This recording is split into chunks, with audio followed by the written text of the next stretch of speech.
campers, this is Logan Gregory at Country Camper, and I'm currently sitting in a Keystone Hideout single axle trailer. Now, Keystone offers 8 different floor plans, whether you need a bunk or a couples coach. I'm currently sitting in the 177, which is usually considered a couples coach.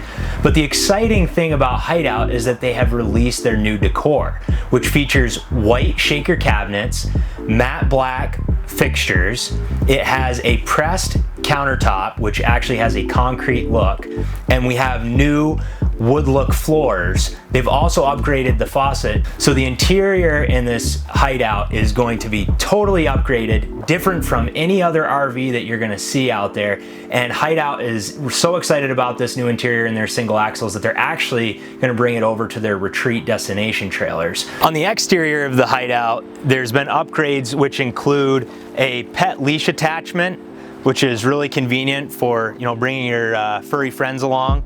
You've also got the solid step entrance. This is a feature that we would often see on a high-class fifth wheel, and you have it in this awesome single axle, so more stability on your campground. Additionally, you have this Edge 12-volt power awning, which is a really nice feature to have. You've got your solar plug-in, and then you've also got this awesome portable Bluetooth speaker. So you can utilize this either outdoor under your power awning, or you can utilize it indoors at the end of the night as well. So really nice features and upgrades from Hideout and their new single axles.